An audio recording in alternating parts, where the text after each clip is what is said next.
So I'm here to talk about ECG interpretation. For those of you who don't know me, I'm one of the cardiologists here at Walsall. I've given this talk before, but people have found it helpful. I've tried to tailor it to primary care so that you are, I'll present examples which you will see in primary care, and I'll make it an open talk, so if you have any, if you know the answer, just raise your hands and shout out. But I'll start off with some basics of ECG rather than spirometry. So the basic 12-lead ECG, you have the QRS complex. It has three main components. So you've got the P wave, which is an indication of atrial activity. You've got the QRS complex, which is an indication of ventricular repolarization, and you've got the T wave, which is an indication of ventricular repolarization. And you've got the segments in between. So when I report an ECG, and if you've received my clinical letters, I will go through the ECG systematically. So you describe the rate, you talk about the axis, and I'll come on to why the axis is important. You describe whether there's a P wave before every QRS, whether it's regular or irregular. Describe the QRS shape, whether it's broad or narrow, and then you describe the ST segment and if there's any T wave changes. And if you go through it systematically like that, you should be able to pick up most abnormalities. So the first thing I get asked is, do we need to give the exact axis in degrees? And the answer is, no, you don't. There are essentially three main axes. There's a normal axis, a left axis, and a right axis. And there's a very easy way of determining the axis. Leads 1, 2, and 3 will help coordinate which axis, what the axis is. If all three are upright, the axis is normal. If 1 and 3 are moving away from lead 2, it's a left axis deviation. So L for leaving. And if 1 and 3 are pointing towards 2, it's a right axis deviation, and the big R in arriving gives you the right axis. So what's the axis here? Shout it out. Left axis, yeah. So 1, 2, and 3. Look at 1, 2, and 3. 1 and 3 are leaving 2, therefore it's left axis. Here? Right axis, yeah. It's easy. Next thing you go on to is a QRS shape and bundle branch block, and I'll explain why identifying bundle branch block is important. If the QRS width on your automated ECG analysis indicates it's greater than or equal to 120 milliseconds, it's going to be either a right or left bundle branch block. There are some indeterminate bundle branch blocks, or what we call non-specific interventricular conduction defects, but we'll ignore those for now because even cardiologists can't agree on what they would mean. So it's either a right bundle branch block or a left bundle branch block. A right bundle branch block can be normal. So about 10% of the population will have a right bundle branch block and no cardiac abnormalities at all. Whereas a left bundle branch block is almost always pathological. An easy way to determining bundle branch block, very easy. You take your ECG and you rotate it 90 degrees clockwise. It has to be clockwise. And then you look at lead V1. If the complex in V1 is pointing to the left, it's left bundle branch block. If it's pointing to the right, it's right bundle branch block. This will work every time. And I'll show you some examples. So essentially it's either right or left bundle branch block, and by rotating the ECG, and it has to be clockwise, because if you rotate it the other way, you won't get the right answer. So this is an ECG. You take it, there's a broad QRS, it's more than 120 milliseconds. We've rotated it to the 90 degrees clockwise, and then you look at lead V1. So what sort of bundle branch block is it? Right bundle branch block, excellent. Same again, take the ECG, rotate it, look at V1, left bundle branch block. Works every time. So a right bundle branch block can be normal.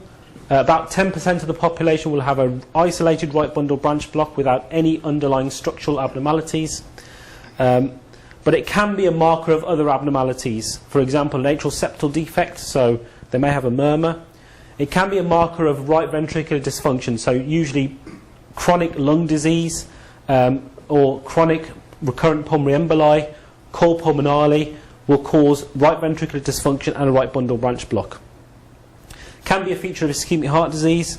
It can occur in hypertension or post-cardiac surgery. Whereas a left bundle branch block is almost always, I won't say it's never abnormal, because there's always exceptions to the rule, but for all practical purposes, a left bundle branch block is a marker of cardiac dysfunction.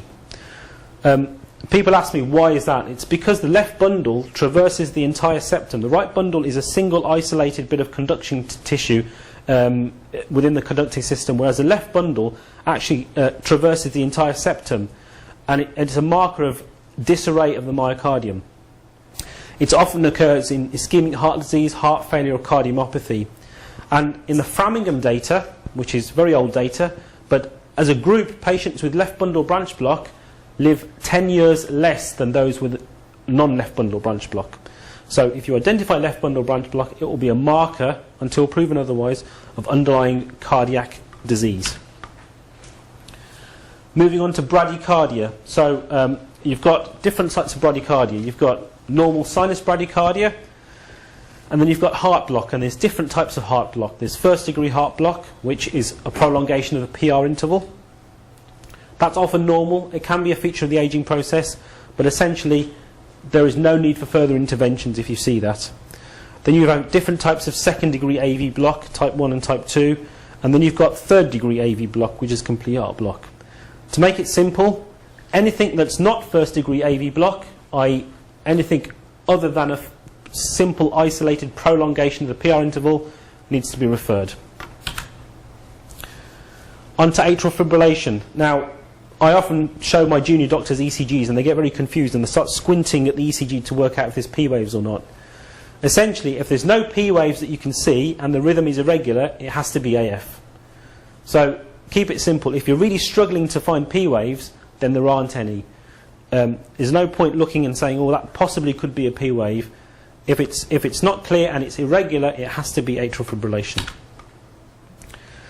Atrial fibrillation is associated with almost any cardiovascular condition you can name: ischemic heart disease, hypertension, valvular heart disease. A very treatable cause is thyrotoxicosis. So if a patient has atrial fibrillation as a result of thyrotoxicosis, once they become euthyroid, they will often revert back to sinus rhythm. Rather than saying it's worth, it's always the stroke risk should be calculated in every patient with atrial fibrillation through the CHADS-VAS scoring system. And anyone with new presentation of atrial fibrillation should be referred for further assessment because of the fact that it's associated with so many other conditions. AF and stroke risk is a separate talk altogether, but essentially the CHADS-VAS scoring system is utilised to assess the stroke risk in these patients. So that's a typical example of atrial fibrillation. Those aren't P waves, those are fibrillation waves. The rhythm is irregular, there's no discernible P waves. Those multiple irregular complexes are not individual P waves, those are fibrillation waves, and it's chaotic activity within the atrium. Left ventricular hypertrophy, again, important to identify, especially in primary care, because if a patient has a possible diagnosis of hypertension, if they've got left ventricular hypertrophy, it strengthens the need to treat these patients. A very easy way of determining it is combining the S wave in lead V1 with the R wave in lead V5. Those are the Soklow-Lyon criteria, and if the sum of the two is greater than 35 millimeters, then there is left ventricular hypertrophy present. Similarly, conversely, if the R wave in lead AVL is more than 11 millimeters, again that's a marker or indicator of left ventricular hypertrophy. The other exception is that young or thin people, so often a very thin young person will have very large complexes. The reason for that is very simple. There's less space between the chest wall and the heart, so the electrical signal is amplified as a result of them being very thin. Hence, there will be apparent left ventricular hypertrophy. But if it is associated, if it's associated with a normal axis and no T wave changes, hence the importance of determining the axis, then it's normal. So if it's just isolated left ventricular hypertrophy on those criteria in a young thin person with no other abnormalities, then it's unlikely to be left ventricular hypertrophy. But anything other than that is considered abnormal. I'm going to run through this very quickly because I know we're running out of time, with some ECG examples. So I'll make this interactive, so shout out the answer and then we'll have a brief discussion about the condition. Start from the basics, so look at the P wave, QRS morphology, T wave abnormalities, and if there's any doubt about an ECG, even if the patient's quite well, then refer the patient. It's particularly important for atrial fibrillation, where an assessment of stroke risk, determining if they've got a cardiomyopathy, etc., is important to determine. A quick word on automated ECG interpretation. We get a lot of referrals from practices where an ECG has been performed and then the machine will provide an interpretation of the ECG. They're very good at identifying gross abnormalities, so they'll pick up atrial fibrillation, they'll pick up bundle branch block, but they're less effective at subtle changes. So they'll often say, consider anteroseptal infarct, when the patient is actually sat in front of you and very well and never had chest pain, and a fit 70-year-old, never had any problems, no other risk factors, and suddenly the machine says consider anteroseptal infarct, and then you start panicking. So they are not particularly accurate for those sorts of particularly ischemic related abnormalities, and other things such as left ventricular hypertrophy, T wave changes, and looking at R wave morphology. Those sorts of abnormalities, those machines aren't very good at. And so those I would exercise a degree of caution in sort of using the automated report as a true report of what's going on if it's anything other than atrial fibrillation or bundle branch block. So I'll start off with it's 19-year-old. So these are all real-life patients. As you can see, I've scanned them for my clinic. So this is a 19-year-old with left-sided chest pain and palpitations, and that's the ECG he had in clinic. So any comments on that?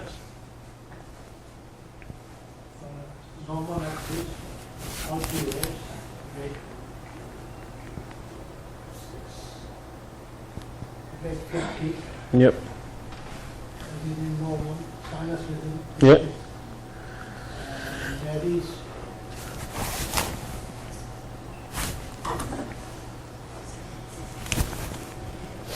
Ventricular hypertrophy. Okay. Any advances on that? So There are two waves. yeah. So sinus rhythm. So there's a P wave and there's a QRS and there's a T wave. It's a bit bradycardic. So we agree there's sinus bradycardia. So if you look at the criteria for left ventricular hypertrophy, if you combine the S wave and, in the two leads, V1 and V6, and the R wave, it'll be more than 35 millimeters. So, you could say this is left ventricular hypertrophy, but it isn't, because your axis is normal and there's no other T wave abnormalities. And this is a very thin young patient who has essentially, because the ECG electrodes are so close to the heart, the signal is amplified and it looks like left ventricular hypertrophy, but it's not, and this person has a completely normal heart. The bradycardic, it was anxiety and a bit of musculoskeletal chest pain, but it was a good example of sort of often the machine will interpret. In fact, the machine from the practice said consider left ventricular hypertrophy, when in fact it isn't the case, because what it's done, it's added up the criteria and said there's left ventricular hypertrophy present when there isn't. So we've answered the question, is there left ventricular hypertrophy, and any other abnormality, the sinus bradycardia, which in a young person is normal. Next one.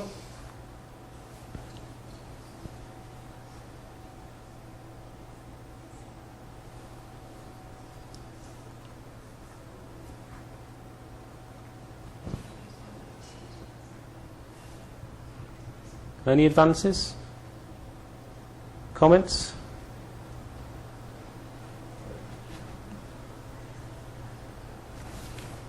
Okay, everyone see that? There's T-wave inversion. So this is T-wave inversion in the lateral leads. I'm trying to remember what.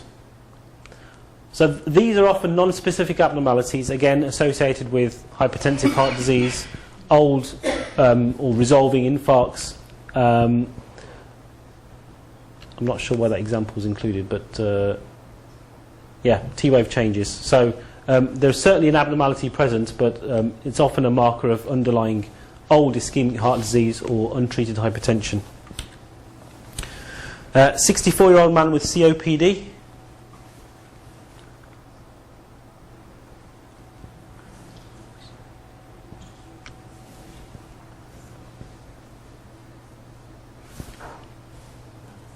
Right axis deviation. So the axis, so someone said right axis, is that right? 1, 2 and 3, are they leaving or arriving?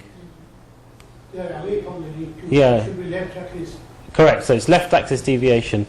The QRS is broad, so what do we do if you see a broad QRS? Rotate the... Sorry?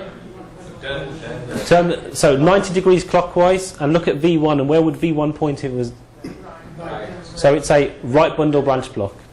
So there's right bundle branch block and left axis deviation. So this is, and the PR interval is actually normal. So this is bifascicular heart block. So the COPD would have caused the right bundle branch block changes, and there's bifascicular block. So any other questions you'd ask the patient? So there's abnormality of 2 conducting fascicles out of 3.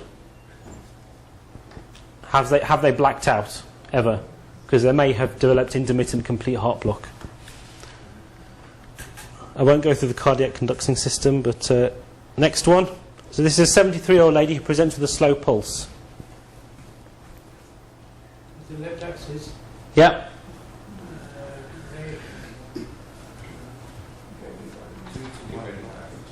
Yes. Excellent. So 2-to-1 AV block. So this patient needs a pacemaker. So if you go through the systematic approach of is there a P wave with every QRS, you'll then pick up the fact that there's a P wave followed by no QRS and then a P wave with a QRS. So this patient has significant conducting system disease. So what would you do? You'd speak to a cardiologist and get a pacemaker implanted. So, forgive me. Yeah. How, I'm assuming it's vitally important to stop the beta blockers. Yes, so you'd if they were on rate-limiting agents such as beta blockers, then yeah, that would be important. But for conducting abnormalities like this, 2-to-1 heart block, it signifies a significant abnormality of the conducting system. So actually, the beta blockers unmask pre-existing conducting abnormalities. These patients invariably end up needing pacemakers. So, do you refer them to use straight away or routine referral? if the patient is asymptomatic and have not blacked out, then it's entirely appropriate to see them urgently in the outpatients. If they are exhibiting any, so you'd stop the rate-limiting agents, beta blockers, calcium channel blockers, etc. But if they're exhibiting any symptoms of dizziness, lightheadedness, any blackouts, has to be an emergency admission. And what about for elderly getting very confused?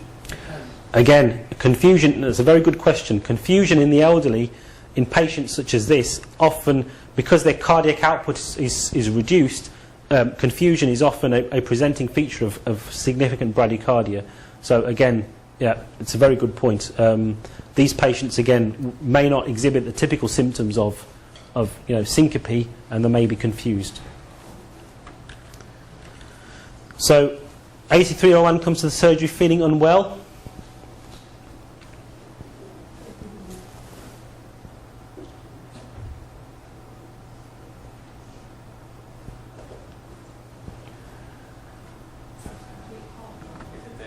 Yeah, complete heart block.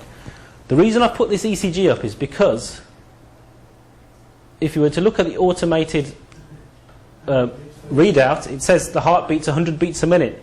But what's happened is it's picked up the P waves are as big as a QRS, so it's actually thinking, it's fooled into thinking those are QRS complexes. And then actually,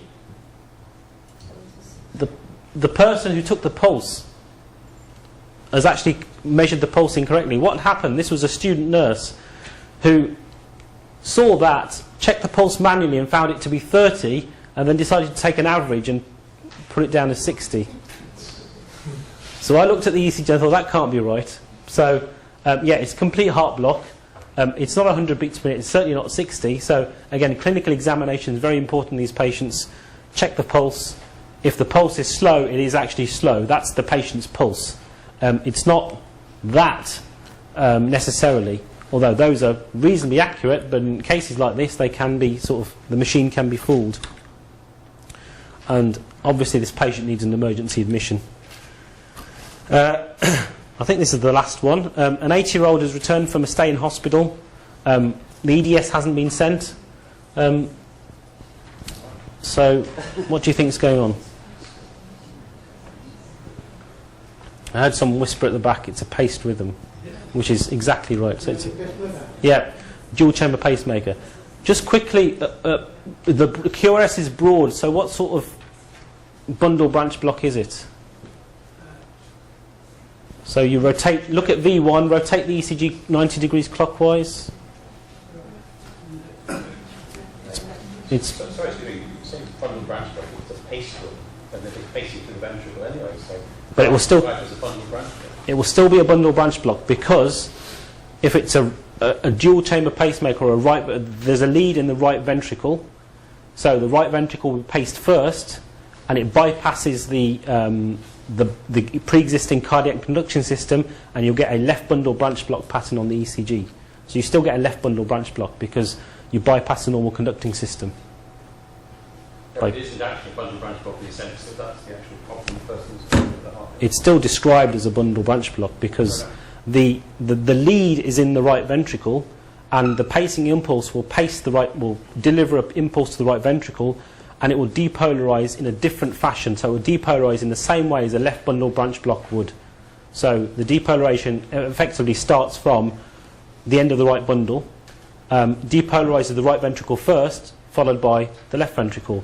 In a similar way that a left bundle branch block, because the cardiac impulse does not travel down the left bundle first because the left bundle is not conducting, the right ventricle would depolarize first, followed by the left ventricle, causing a left bundle branch block pattern. Does that make sense? Yeah. Yep. So, what do you think she's had? Pacemaker. Anything else you'd do? Check a wound, make sure it's healed nicely, and pester the hospital for the EDS. Last one. A 56-year-old man with an irregular pulse. Yep, atrial fibrillation. So these aren't P waves; these are fibrillation waves. And so essentially, there's no discernible P waves, and it's irregular. So it's atrial fibrillation, effectively. And what questions would you ask? Sorry? Yeah, so you'd assess their risk factors. Again, alcohol can cause it. Check the thyroid function. Look at the risk factors for stroke, and you possibly would want to consider referring for anticoagulation. But one of your colleagues at a lecture, Yeah. he said if there is an AA, you have to do anticoagulant fast. That's what he answered. That's right. I think I said that, didn't I? Yeah. So the question is that in Warsaw, we cannot do anticoagulant. I think it's a good point. That's a separate talk. I mean, the recommendations are that if you find atrial fibrillation, then it's advisable to assess the stroke risk and then consider anticoagulation. I know a lot of practices do refer to anticoagulation prior to a cardiology referral, so that would be reasonable if they assess the stroke risk and the bleeding risk. So my little mnemonic for atrial fibrillation is AF does not stand for atrial fibrillation, it stands for anticoagulate first, which is an easy way of remembering that. I think this is the last one. 60-year-old lady with palpitations. Yeah. So this is atrial flutter. So this is a typical sawtooth pattern. It's treated in exactly the same way as atrial fibrillation. The stroke risk is very similar, but they often are managed in a slightly different way in that they either cardioverted or ablated. So Gemma will have a copy of this talk, so she'll pass it on to you. Any questions about any particular ECGs you've seen, please feel free to email me. You'll have a copy of the ECG, so you can ask me, ECG example this, why is it this? Don't always rely on the machine to interpret an accurate report, and practice makes perfect. Thank you.